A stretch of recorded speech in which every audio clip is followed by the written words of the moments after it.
இலக்கை நோக்கி டுவர்ட் த கோல் இந்த நிகழ்ச்சிக்கு உங்களை அன்புடன் வரவேற்கிறோம். Praise the Lord. ஆண்டவராகிய இயேசுவின் இனிய நாமத்தில் இந்த புதிய நாளிலே உங்கள் எல்லாருக்கும் அன்பின் வாழ்த்துக்கள். 62ஆம் சங்கீதம் 12ஆம் வசனம், தேவரீர் அவனவன் செய்கைக்கு தக்கதாக பலன் அளிக்கிறீர். தாவீது சொல்ற ஒரு வார்த்தை. ஏன்னா கர்த்தர் யார் அப்படின்னா முகதாட்சண்யம் பண்ணுகிறவர் அல்ல, பாரபட்சம் பார்க்கிறவர் அல்ல, எனக்கு இவன் வேண்டியவன் இவன் வேண்டாதவன் அப்படிலாம் பிரித்து பார்க்கிறவர் அல்ல. யாராக இருந்தாலும் நம்ம என்ன செய்கிறோமோ அதற்கு தகுந்த பலனை தான் கர்த்தர் தருவார். இப்போ பாருங்க, சவுல் தாவீதுக்கு விரோதமாக நிறைய தீமைகளை செய்ய அவன் தொடர்ந்து வந்து கொண்டே இருந்தான். ஆனால் இந்த தாவீதோ அதற்கு விலகி விலகி கடந்து போய் கொண்டிருந்தானே தவிர அவன் செய்த செய்கைக்கு தகுந்த பதில் செய்ய அவன் எந்த முயற்சியுமே என்ன செய்யல, எடுக்கல. அதனாலதான் அவன் தைரியமா ஆண்டவர் சமூகத்தில் சொல்றான், அவனவன் செய்கைக்கு தக்கதாக ஆண்டவர் பலன் தருகிறான்.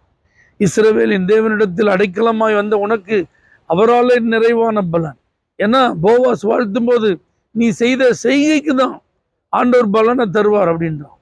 அப்போ இந்த பூமியில நல்ல பலனை கர்த்தர் நமக்கு வைத்திருக்கிறார். அப்போ அந்த பலனெல்லாம் பெற்றுக்கொள்ளணும்னா நம்ம செய்கிற கிரியைகளும் நாம் செய்கிற காரியங்களும் நல்ல நல்ல காரியங்களாக இருக்கணும். மற்றவங்க நமக்கு தீமை செய்யலாம், ஆனால் நம்ம தீமைக்கு தீமை செய்ய வேண்டாம். நாம் தேர்வு செய்கிற காரியங்கள் நல்லதாக இருக்கட்டும். நம்ம நடைமுறைப்படுத்துகிற ஒவ்வொரு செய்கைகளும் நமக்கு இது ஒரு எதிர் விளைவை உண்டாக்கும் என்பதை புரிந்து அந்த எதிர் விளைவு ஆசீர்வாதமாக இருக்கத்தக்க காரியங்களையே நம்ம என்ன செய்வோம், நம்ம செய்வோம். எந்த விதத்திலும் தேவன் விரும்பாத அல்லது தேவனுக்கு எரிச்சலை மூட்டுகிற, தேவன் நியமித்திராத, வசனத்துக்கு விரோதமான எந்த செய்கைகளையும் நாம் செய்யாதபடிக்கு ஜாக்கிரதையா இருக்க கர்த்தர் நமக்கு கிருபை தருவாராக. ஒவ்வொரு நாளையும் கர்த்தர் நமக்கு தருகிறார். அந்த நாளில் நம்ம என்ன செய்கிறோம் என்பது எல்லாம் கணக்கிடப்படுகிறது, ஞாபக புஸ்தகத்தில் குறிக்கப்படுகிறது.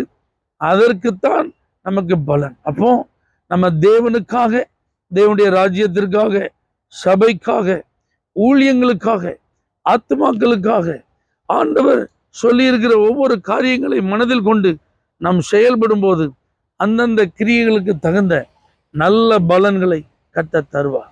ஜெபம் அப்படிங்கிறதுல நீங்கள் உங்களுக்காக ஜெபம் பண்ணுறதுல நேரம் செலவு பண்ணாலும் அழிந்து கொண்டிருக்கிற ஆத்மாக்களுக்காக நீங்கள் நேரம் செலவு பண்ணுங்க, அதற்கு பலன் உண்டு. வெளியில் போறீங்க வாரீங்க, நற்கிரியைகளை செய்கிறதுல நீங்கள் செயல்படுங்க, அதற்கு நல்ல பலன் உண்டு. ஆவியின் ஏவுதலில் நீங்கள் நடந்து என்னென்ன காரியங்களை நீங்கள் செய்கிறீங்களோ ஒவ்வொன்றுக்கும் நல்ல பலன் உண்டு. தீமைக்கு தீமை செய்யாதபடி தீமைக்கும் நன்மை செய்ய வாய்ப்பு கிடைத்தால் அதையும் நீங்கள் செஞ்சு பாருங்க, உங்கள் கிரியைகளுக்கு நல்ல பலன்களை கர்த்தர் தருவார். பரலோக தேவனே, நாங்கள் நல்ல பலன்களை பெற்றுக்கொள்ளத்தக்க கிரியைகளை செய்ய எங்களுக்கு உதவி செய்யும். இயேசுவின் நாமத்தில் பிதாவே, ஆமென். For prayer contact, Pastor J. J. Kumar, El Shaddai Ministries, 9500252586, Surandai.